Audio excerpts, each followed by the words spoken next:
Good morning everyone. Welcome back to our online classes. Yesterday we have continued with the third lesson of history, that is ruling the countryside. हमने देखा कि Britishers थे, उन्होंने किस प्रकार पहले हमारे महत्वपूर्ण शहर थे उनके ऊपर कब्जा किया, उसके बाद गांवों की तरफ बढ़े।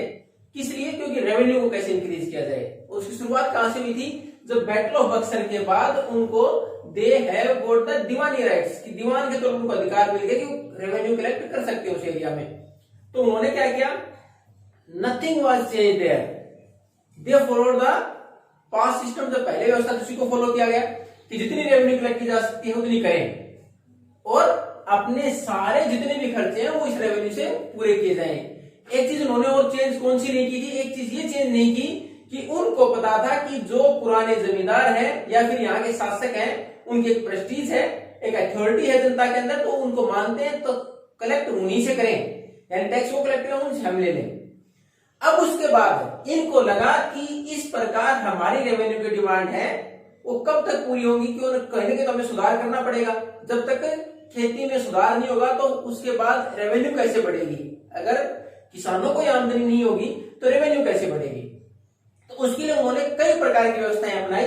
तो वो व्यवस्थाएं पढ़ेंगे आज हम कि what were the new systems adopted by the Britishers to increase the revenue, कि उन्होंने अपनी रेवेन्यू बढ़ाने के लिए कौन कौन से तरीके अपनाए। तो उसमें फर्स्ट था परमानेंट सेटलमेंट। अभी परमानेंट सेटलमेंट क्या था? स्थायी बंदोबस्त।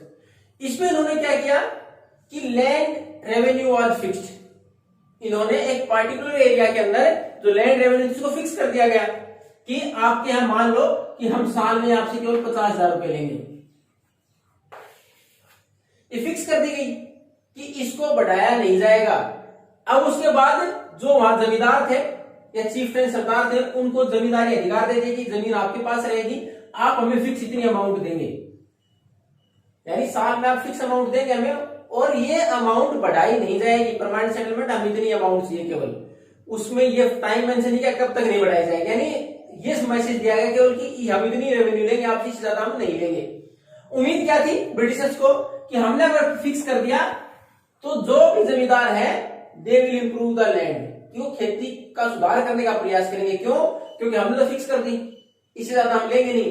जितना इंप्रूवमेंट होगा खेती के अंदर, जितना प्रोडक्शन बढ़ेगा तो रेवेन्यू किसकी बढ़ेगी? पहले किसान की बढ़ेगी, उसके बाद टैक्स जो वसूलेंगे जमींदार उनकी आमदनी बढ़ेगी। हमारा फिक्स हमारी तो बढ़ेगी तो प्रॉफिट किसको मिला? जमींदार को प्रॉफिट मिलेगा और अपना प्रॉफिट बढ़ाने के लिए वो खेती के अंदर सुधार करेंगे, यानी इंप्रूवमेंट ऑफ द लैंड। वो अलग अलग मेजर्स अपनाएंगे कि इरिगेशन की अच्छी व्यवस्था हो, उसके साथ साथ लैंड रिफॉर्म मेजर्स की भूमि सुधार कैसे किया जा सकते हैं उसके लिए अच्छी व्यवस्था हो, किसानों को लोन वगैरह प्रोवाइड कराना है, उनको बीज खाद वगैरह प्रोवाइड करना, उसका शायद वो सुधार करेंगे ताकि प्रोडक्शन बढ़े, उनका प्रॉफिट बढ़े, क्योंकि उन्होंने अंग्रेजों ने तो अपनी रेवेन्यू फिक्स कर दी थी। लेकिन ऐसा नहीं हुआ। जो जमींदार थे उन्होंने कोई प्रयास नहीं किया उसको इंक्रीज करने का, लैंड रिफॉर्म करने का, भूमि सुधार करने का, और उसका परिणाम क्या निकला कि धीरे धीरे कुछ जमींदारों की तो जमींदारी अधिकार तो चले गए, जमींदार राइट्स तो चले गए, क्योंकि अंग्रेजों ने वापस ले जितनी रेवेन्यू दे नहीं पा रहे थे। जितनी रेवेन्यू जब वो नहीं दे पा रहे थे तो अंग्रेजों ने वो जमींदारी के जो अधिकार थे, ऑक्शन क्या होता है? बोली लगाना, कि उनको दूसरा अगर इतने भी लेने को तैयार हो कि मैं दे दूंगा इतने, ये एरिया मेरे को दे दिया जाए, इतने रेवेन्यू मैं पे करूंगा कंपनी को, तो ऑक्शन कर दी गई उसकी। लेकिन भूमि के अंदर कोई सुधार नहीं हुआ। धीरे धीरे लोगों ने खेती करना छोड़ दिया। अब कुछ समय के बाद in the first decade of the 19th century, 1810 के आसपास, हालांकि मार्केट में थोड़ी सी डिमांड बढ़ी। डिमांड बढ़ने का मतलब क्या था? आमदनी बढ़ना, क्योंकि जो चीज पहले 10 में बिक रही थी अगर अब 15 में मिल रही है तो 1.5 गुना प्राइस बढ़ गए। अब उससे जब किसानों की आमदनी बढ़ी, रेवेन्यू बढ़ी। अब वो रेवेन्यू बढ़ी, जमींदारों ने उसके बाद भी कोई प्रयास नहीं किया। उन्होंने सोचा क्यों रिस्क नहीं, अगर हम इन्वेस्टमेंट कर गए उसके बाद अगर रेट नीचे आ गए तो नुकसान होगा। फिर भी इसको सुधारने का कोई प्रयास, भूमि सुधार का कोई भी प्रयास नहीं किया गया।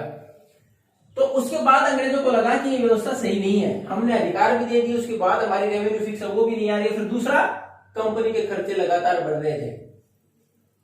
The expenditure of the company was continuously rising, लगातार बढ़ रहे, तो उसे कंप्लीट नहीं कर पा रहे, तो फिक्स की थी उस रेवेन्यू से वो कंप्लीट नहीं कर पा रहे थे अपने सारे खर्चे। तो उनको लगा कि हमें तो रेवेन्यू और बढ़ानी होगी, तो इसके लिए इंप्रूवमेंट की गुंजाइश है। फिर उसके बाद उन्होंने दूसरी व्यवस्था शुरू की, इसका नाम दिया गया महलवाड़ी। इसमें एक वर्ड है महल, इसको एक्सप्लेन कर रखा है बराबर में। महल एक यूनिट के लिए दे रखा है कि जैसे पूरे गांव के लिए एक वर्ड इस्तेमाल कर लिया गया महल, या फिर कई गांव के लिए एक वर्ड इस्तेमाल किया महल। यानी महल वर्ड किसके लिए इस्तेमाल किया गया, किसी एक घर के लिए नहीं। जैसे हम बोलते हैं महल है, तो किसी एक घर के लिए इस्तेमाल नहीं किया गया, या तो पूरे गांव के लिए वर्ड इस्तेमाल किया गया, या फिर कई गांवों को मिला के उसके लिए एक वर्ड इस्तेमाल किया गया। तो महलवाड़ी सिस्टम क्या था कि एक गांव के अंदर जितने भी घर हैं, अब हर एक का असेसमेंट कराया गया कि प्रत्येक व्यक्ति के पास कितनी जमीन है, कितना प्रोडक्शन हो सकता है। अब उस प्रोडक्शन से हमारी जो रेवेन्यू होगी वो कितनी हो सकती है, सबका असेसमेंट करा लिया गया। एक गांव में मान लो 100 घर है, 100 घर में प्रत्येक व्यक्ति के पास जमीन कितनी है, उससे हम कितनी रेवेन्यू कलेक्ट कर सकते हैं। फिर सबको ऐड कर दिया गया कि हर घर में इतनी रेवेन्यू, और हर घर से कितनी रेवेन्यू एक व्यक्ति इकट्ठी कर सकता है। उसको कलेक्ट करने के बाद जो गांव का मुखिया होता उसको जिम्मेवारी दे दी गई। यानी उन घरों से कलेक्ट कौन करेगा, गांव का जो मुखिया होगा वो रेवेन्यू कलेक्ट करेगा और वो कंपनी को पे करेगा। इसमें गांव की जिम्मेवारी दे दी गई, यानी एक पार्टिकुलर एरिया पूरा डिसाइड नहीं किया गया। जैसे जमींदार राइट में दे रखा था कि पूरा एरिया दे दिया गया, उसमें से कलेक्ट करें। लेकिन यहाँ प्रत्येक जो गांव था उसके अंदर जितने घर थे उनमें सब में देखा गया किस व्यक्ति के पास कितनी जमीन है, कितनी रेवेन्यू दे सकता है, उसको ऐड कर दिया गया कि टोटल गांव की रेवेन्यू कितनी होगी। और उसकी जिम्मेवारी किसको दे देगी, हेडमैन मुखिया को दे देगी कि वो पे करेगा, वो गांव से कलेक्ट करेगा और कंपनी को पे करेगा।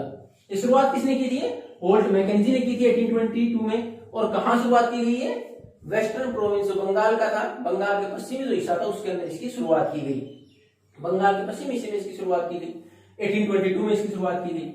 लेकिन यहां भी कोई ज्यादा अच्छे परिणाम नहीं निकले, और क्योंकि एक हेडमैन के लिए बहुत बड़ी समस्या बन गई, जितने लोगों से कलेक्ट करना, रेवेन्यू अगर कलेक्ट नहीं पा रहा तो फिर लोगों ने खेती करना छोड़ देंगे।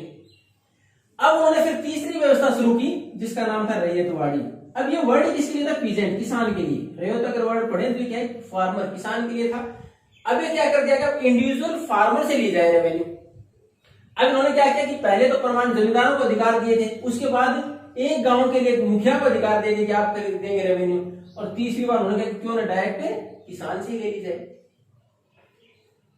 और परमानेंट के बाद महलवाड़ी और रैयतवाड़ी में फिक्स नहीं थी रेवेन्यू, यानी अगर प्रोडक्शन बढ़ेगा तो रेवेन्यू ज्यादा ले लेंगे, अगर कम है तो कम नहीं करेंगे, लेकिन बढ़ाई जा सकती है, फिक्स नहीं रहेगी वो।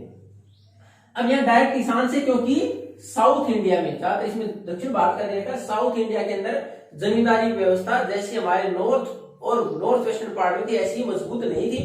तो यहाँ सीधा किसान से प्रोडक्शन का हिस्सा लिया जाने लगा कि उसके ऊपर कितना टैक्स कहां से लिया जाएगा। इसमें ज्यादातर हिस्सा कौन सा होता था, इसमें ज्यादातर लैंड रेवेन्यू होती, खेती से आमदनी, लैंड प्रोड्यूस जो होता, प्रोडक्शन होता, उस पर 50% के आसपास ले लेते। उसके बाद कैटल्स के ऊपर, जो भी जानवर जो लोग रखते थे उनके ऊपर टैक्स लगता था। तो इसमें रैयतवाड़ी में डायरेक्ट किसान से लिया जाने लगा टैक्स। इसमें फिर प्रॉब्लम क्या आई, इतने ज्यादा टैक्स लगाए गए और वो उनके लिए पॉसिबल नहीं था इसको पे करना। और ये किसने शुरुआत की थी, अलेक्जेंडर रीड और थॉमस मुनरो ने। थॉमस मुनरो, अलेक्जेंडर रीड ने इस रैयतवाड़ी व्यवस्था की शुरुआत की।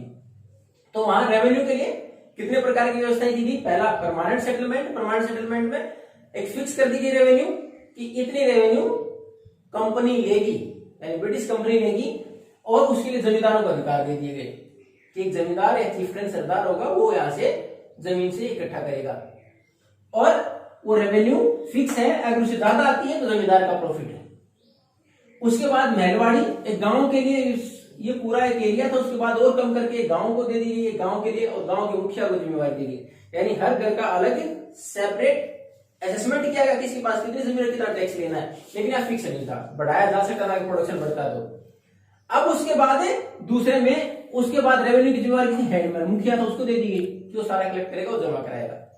तीसरे में सीधा किसान से टैक्स वसूला जाने लगा, प्रत्येक किसान की जमीन का असेसमेंट कराया गया, इस किसान के पास कितनी है, कितना प्रोडक्शन हो सकता है, और उसके बाद प्रत्येक किसान से उसका टैक्स कलेक्शन होने लगा। लेकिन फिर वही टैक्स बहुत ज्यादा थे कंपनी के, वो पे नहीं कर पाते, तो ज्यादातर ने खेती करना छोड़ दिया। तो इसमें परेशानी आई, तो सब कुछ ऑल वाज नॉट वेल, लेकिन सब कुछ सही नहीं चला, क्योंकि तीनों ही व्यवस्थाओं के अंदर टैक्स ज्यादा थे, कंपनी ज्यादा कलेक्ट करना चाहती थी रेवेन्यू, और उसमें परेशानी आती, लैंड इंप्रूवमेंट कहीं हुआ नहीं।